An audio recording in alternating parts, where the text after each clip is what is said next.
இன்றைய காலத்துல சிறுநீரக பாதிப்பு அப்படின்னு சொல்றது ஒரு நாலேட்ஜ் அப்படின்னு அதாவது ஒரு அவேர்னஸ். அத பற்றின ஒரு விஷயம் அறியாமை அப்படின்னே சொல்லலாம்.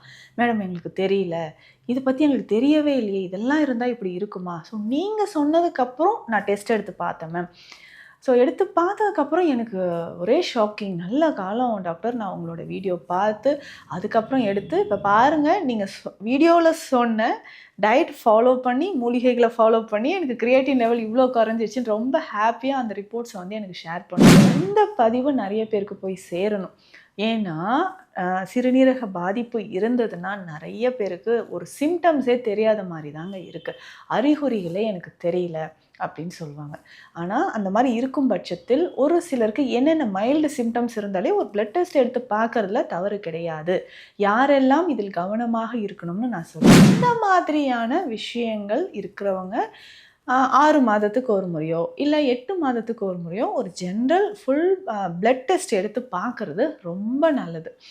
இல்ல 2 வருடத்துக்கு ஒரு முறையாவது ஃபுல் பாடி செக்கப், ஸ்கேன் எல்லாம் எடுத்து பார்த்துடலாம். கிட்னியோட ஃபங்ஷன் நார்மலா இருக்கா அப்படின்னு நம்ம தெரிஞ்சுக்கலாம். அந்த மாதிரி தவறு செய்ய வேண்டாம். ஸோ உணவு முறைன்னு சொல்றது ரொம்ப ரொம்ப இம்பார்ட்டன்ட். ஒவ்வொருத்தருக்கும் ஏற்ற மாதிரி தான் ஸ்பெஷல் டயட் வந்து நம்ம குடுத்துட்ருக்குறோம். இதில கவனமாக இருக்க வேண்டிய ஒரு விஷயம்.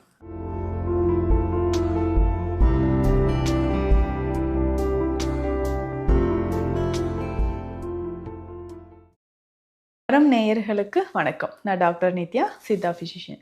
நம்ம clinic Deekshalayam Siddha health care, Adambakkam, Chennai. இந்த பதிவுல நம்ம என்ன பார்க்க போறோம்? தொடர்ந்து நெறைய இத பத்தி நம்ம பேசியிருக்கோம். நெறைய பேர் எனக்கு தேங்க்ஸ் சொல்லியிருக்கீங்க. பர்சனலா தேங்க்ஸ் சொல்லியிருக்கீங்க. அவர்கள் எல்லோருக்கும் ரொம்ப நன்றி. ஏன்னா, இன்றைய காலத்துல சிறுநீரக பாதிப்பு அப்படின்னு சொல்றது ஒரு நாலேட்ஜ் அப்படின்னு அதாவது ஒரு அவேர்னஸ். அத பற்றின ஒரு விஷயம் அறியாமை அப்படின்னே சொல்லலாம். மேடம் எங்களுக்கு தெரியல.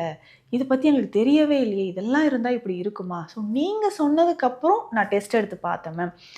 ஸோ எடுத்து பார்த்ததுக்கப்புறம் எனக்கு ஒரே ஷாக்கிங். நல்ல காலம் டாக்டர் நான் உங்களோட வீடியோ பார்த்து, அதுக்கப்புறம் எடுத்து இப்ப பாருங்க நீங்க வீடியோல சொன்ன டயட் ஃபாலோ பண்ணி, மூலிகைகள ஃபாலோ பண்ணி எனக்கு கிரியேட்டின் லெவல் இவ்ளோ குறைஞ்சிருச்சுன்னு ரொம்ப ஹேப்பியா அந்த ரிப்போர்ட்ஸ வந்து எனக்கு ஷேர் பண்ணுவாங்க. ஸோ பர்சனலா வந்தும் எனக்கு நெறைய பேர் தேங்க்ஸ் சொல்லியிருக்கீங்க. ஸோ இந்த பதிவு நெறைய பேருக்கு போய் சேரணும். ஏன்னா, சிறுநீரக பாதிப்பு இருந்ததுன்னா, நெறைய பேருக்கு ஒரு சிம்ப்டம்ஸே தெரியாத மாரி தாங்க இருக்கு. அறிகுறிகளே எனக்கு தெரியல அப்படின்னு சொல்லுவாங்க. ஆனா, அந்த மாரி இருக்கும் பட்சத்தில் ஒரு சிலருக்கு என்னென்ன மைல்டு சிம்ப்டம்ஸ் இருந்தாலே ஒரு பிளட் டெஸ்ட் எடுத்து பார்க்கறதுல தவறு கிடையாது. யாரெல்லாம் இதில் கவனமாக இருக்கணும்னு நான் சொல்றேன். நீண்ட நாளாக நமக்கு வந்து பிளட் பிரஷர் இருக்கு. இவங்க ரொம்ப கவனமா இருக்கணும். அடுத்தது டயபெட்டிஸ். ஸோ சுகர் இருக்கிறவங்களும் ரொம்ப கவனமா இருக்கணும். Uric acid level. ஸோ இந்த யூரிக் ஆசிட் லெவல் அதிகமாக இருக்குங்க. எனக்கு உடல்ல யூரிக் ஆசிட் லெவல் அதிகமாயிட்டே இருக்குங்க. ஆனா urea, creatine level okay normal அப்படின்னு சொன்னீங்கனாலும், கிட்னி ஃபங்ஷன் எப்படி இருக்குன்றத நம்ம கவனமா டெஸ்ட் பண்ணி பார்க்கணும். ஸோ இந்த மாதிரியான விஷயங்கள் இருக்கிறவங்க 6 மாதத்துக்கு ஒரு முறையோ, இல்ல 8 மாதத்துக்கு ஒரு முறையோ ஒரு ஜெனரல் ஃபுல் பிளட் டெஸ்ட் எடுத்து பார்க்கறது ரொம்ப நல்லது. இல்ல 2 வருடத்துக்கு ஒரு முறையாவது ஃபுல் பாடி செக்கப், ஸ்கேன் எல்லாம் எடுத்து பார்த்துடலாம். கிட்னியோட ஃபங்ஷன் நார்மலா இருக்கா அப்படின்னு நம்ம தெரிஞ்சுக்கலாம். ஸோ இதில நம்ம பார்க்க வேண்டிய விஷயம், யூரின் போகும்போது உங்களுக்கு நுரைச்சி போதா? Early morning. ஸோ மார்னிங்கில நம்ம வந்து போகக்கூடிய ஃபர்ஸ்ட் யூரின்ல ஸோ நுரை அதிகமா இருக்கா? ஸோ ஃப்ரோத்தி யூரின் அப்படின்னு சொல்லுவாங்க. அந்த மாரி இருந்ததுன்னா கவனமா இருங்க. புரோட்டீன் லீக்கேஜ், வர அல்புமின் இது எல்லாமே நோட் பண்ணியிருப்பாங்க. இவங்க 24 ஹவர்ஸ் புரோட்டீன் டெஸ்ட் வந்து எடுத்து பார்க்கும்பொழுது, எவ்வளவு இருக்குன்றது நமக்கு தெரியும். சிலருக்கு ரொம்ப அதிகமா இருக்கும். 8000, 9000 அளவுக்கு போயிடும். ஸோ அந்த மாரி இருந்ததுன்னா, உடல் எடை குறைஞ்சுக்கிட்டே வரும். நடக்கிறது கூட நமக்கு தெம்பு இருக்காதுங்க. மூச்சு விடுறது கூட எனக்கு கஷ்டமா இருக்கு. அதுக்கு கூட தெம்பு இல்லன்னு சொல்லுவாங்க. ஸோ உடல்ல புரோட்டீன் லீக்கேஜ் அதிகமாக இருந்ததுன்னா, கவனமாக இருக்கணும். இதற்கு நம்ம சிறுநீரகத்தை எப்படி பாதுகாக்கலாம்? ஒருவேளை நான் டெஸ்ட் எடுத்து பார்த்துட்டேங்க. எனக்கு புரோட்டீன் லெவல் அதிகமா லீக்கேஜ் ஆயிட்டே இருக்கு. அப்ப என்ன உணவுகள் எடுக்கலாம்? ஸோ புரோட்டீன் லீக்கேஜ் ஆகுதுன்னா, நான் மொத்தமாக புரோட்டீன வந்து தவிர்த்துடலாமா? அப்படின்னு பார்த்தீங்கன்னா, ஸோ புரோட்டீன் லீக்கேஜ் ஆயிட்டிருக்கு. புரோட்டீன் உணவும் நம்ம தவிர்த்துட்டோம்னா, உடலோட மெட்டபாலிசம், பேசிக் ஃபங்ஷனுக்கு நமக்கு புரோட்டீன் இல்லாம மசில்ஸ் எல்லாமே நமக்கு அட்ரோஃபி கரைய ஆரம்பிச்சுரும். ஸோ அப்போ உணவில் புரோட்டீன் எடுக்கணும். ரொம்ப குறைந்த அளவு எடுக்கணும். ஸோ இது வந்து ரொம்ப சேலஞ்சிங்கான ஒரு விஷயம்னு சொல்லலாம். அதுக்கேற்ற மாதிரி ஸ்பெஷல் ட்ரீட்மெண்ட் நம்ம கொடுத்துட்ருக்குறோம். ஸோ கண்டிப்பாக நான்வெஜ் டோட்டலாக அவாய்ட் பண்ணிவிட்டு அவர்களுக்கு ஏற்ற வெஜிடேரியன் ப்ரோட்டீன் டயட் நம்ம இங்கே ஸ்பெஷல் டயட் சார்ட் கொடுக்குறோம். அந்த மாதிரி நம்ம எடுத்துக்கலாம். ஸோ இப்போ பச்சை பயிறு எடுக்கிறோன்னா வாரத்திற்கு 2 முறை ஒரு 20 கிராம் அளவுக்கு.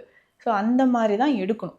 அதே மாதிரி ரொம்ப வாயு பதார்த்தங்கள், ஸோ பருப்பு வகைகள் எடுக்கிறது, கிழங்கு வகைகள் எடுக்கிறது, அதிகமான புளி சேர்த்து சாப்பிடுவது, சிட்ரஸ் ஃப்ரூட்ஸ் எடுத்துக்கிறது, இது எல்லாமே நம்ம அவாய்ட் பண்ணணும். பர்டிகுலராக ஆல்கஹால் ஸ்மோக்கிங் ஹேபிட் இருந்தால் கம்ப்ளீட்டாக குவைட் பண்ணுங்கள். ஏன்னா ஆல்கஹால் கன்சியூம் பண்ணிக்கிட்டே இருந்தோம்னா கண்டிப்பாக கிட்னியை ரிவர்ஸ் பண்ணவே முடியாது.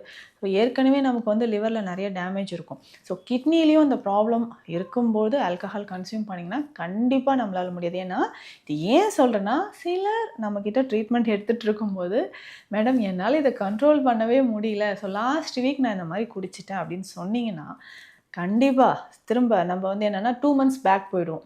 ஸோ திரும்பவும் நம்ம வந்து ஃபஸ்ட்லேருந்து இந்த டயட்லாம் ஃபாலோ பண்ணுங்கள். ஏன்னா நம்ம ட்ரீட்மெண்ட் கம்ப்ளீட் பண்ணுற ஸ்டேஜில் இருப்போம். 3rd மந்த்தில் 4th மந்த்தில்.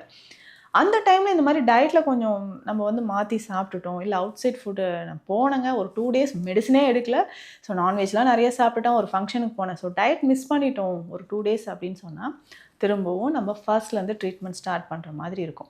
ஸோ அந்த மாதிரி தவறு செய்ய வேண்டாம். ஸோ உணவு முறைன்னு சொல்கிறது ரொம்ப ரொம்ப இம்பார்ட்டண்ட். ஒவ்வொருத்தருக்கும் ஏற்ற மாதிரி தான் ஸ்பெஷல் டயட் வந்து நம்ம கொடுத்துட்ருக்குறோம். இதில் கவனமாக இருக்க வேண்டிய ஒரு விஷயம், கிரியாட்டின் லெவல் நமக்கு 7, 8 அந்த மாதிரி இருக்குது.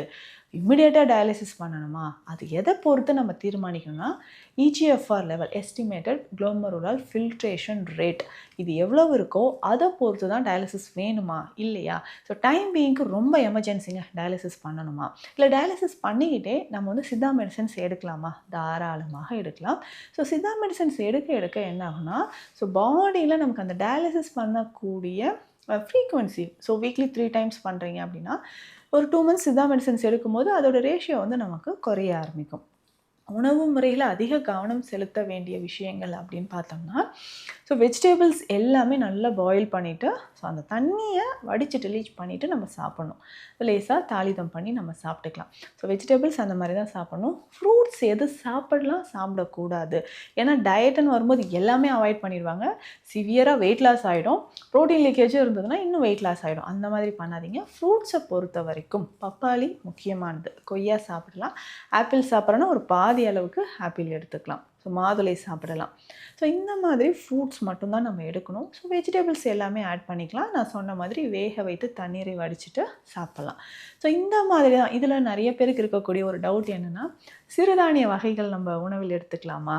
இதுதான் நிறைய பேருக்கு இருக்கக்கூடிய டவுட். அப்போ இந்த சிறுதானிய வகைகளும் உணவில் எடுத்துக்கலாம். ஸோ அதை வந்து ரொம்ப ஆயில் இல்லாமல் ஸோ பேசிக்காக நம்ம குக் பண்ணி சாப்பிட்ணும். இதில் நம்ம சிறுநீரகத்தை பாதுகாக்கக்கூடிய மூலிகைகள் என்னென்ன, இது எல்லாமே நான் எக்ஸ்ட்ராவாக எடுத்துக்கலாமா அப்படின்னு கேட்டிங்கன்னா தாராளமாக எடுத்துக்கலாம். ஸோ இதில் வந்து வல்லாரை, வாரம் 2-3 முறையாவது வல்லாரை கீரையை நம்ம உணவாக பயன்படுத்தணும். ஸோ 2-3 முறையாவது வல்லாரை கீரையை நம்ம பயன்படுத்திக்கிட்டே வரும்பொழுது நல்ல ரிசல்ட் நமக்கு தெரிய ஆரம்பிக்கும். அதற்கு அடுத்தது பார்த்தோம்னா தூதுவளை, கரிசலாங்கண்ணி, மூக்கிரட்டை, இந்த மாதிரி கீரைகள் நம்ம சாப்பிட்டுக்கலாம். அதற்கு மருந்தாக எடுக்கும்பொழுது சிறுபிள்ளை குடிநீர் இல்லைன்னா நீர்முள்ளி குடிநீர், இதை வந்து நம்ம பயன்படுத்தலாம். ஸோ தொடர்ந்து இந்த மாதிரி நம்ம பயன்படுத்தும் பொழுது கொஞ்சம் கொஞ்சமாக நமக்கு சிறுநீரக பாதிப்பிலிருந்து வெளியில் வர முடியும். இதில் முக்கியமாக கால் வீக்கம் இருக்குது. பெரும்பாலும் சொல்லக்கூடிய சிம்டம்ஸ் என்னென்னா, உணவு சாப்பிடவே முடியலைங்க, சாப்பிட்டாலும் எனக்கு வாந்தி வருது, இதுதான் எல்லாருமே சொல்கிறது.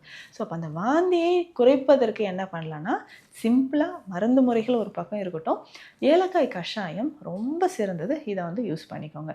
இந்த ஏலக்காய் கஷாயம் எப்படி பயன்படுத்தலாம்னா, ஒரு 5-6 ஏலக்காயை நல்லா நசுக்கி எடுத்துட்டு 2 கிளாஸ் தண்ணீரில் இந்த ஏலக்காய் போட்டுட்டு நல்லா பாயில் பண்ணணும். ஸோ இதில் கொஞ்சமாக சின்ன துண்டு அளவுக்கு வெல்லம், கருப்பட்டி, நாட்டு சர்க்கரை சேர்த்து ஃபில்டர் பண்ணி காலையில் நம்ம குடிச்சிடணும். ஸோ காலைல பார்லி கஞ்சி ரெகுலராக குடிங்கன்னு எல்லாருக்குமே சொல்லுவோம். கஞ்சி குடித்த பிறகு இந்த ஏலக்காய் கஷாயம் குடிச்சிட்டோம்னா அந்த வாமிட்டிங் சென்சேஷன் நமக்கு குறைய ஆரம்பிக்கும். ஸோ இதுக்கப்புறம் நம்ம மருந்துகள், உணவுகள் அன்றாடம் நம்ம பயன்படுத்திட்டு வரலாம். ஸோ இனிஷியலாக ஃபஸ்ட்டு ஒரு 30லிருந்து 40 நாட்கள் நம்ம வந்து கரெக்டாக மெடிசன்லாம் எடுத்துகிட்டு டயட்டும் ஃபாலோ பண்ணிட்டோம்னா கண்டிப்பாக ஒரு நல்ல முன்னேற்றம் தெரியும். அதுக்கப்புறம் மெடிசின்ஸ் எடுக்க எடுக்க நம்மளுக்கு பாசிட்டிவான ரிசல்ட் ரொம்ப சீக்கிரம் வந்துரும். சிறுநீரக பாதிப்பு இருந்து அது தொடர்பான மருத்துவ ஆலோசனைகள் தேவைப்பட்டா, ஸ்க்ரீன்ல இருக்கிற நம்பருக்கு கான்டாக்ட் பண்ணுங்க. நன்றி.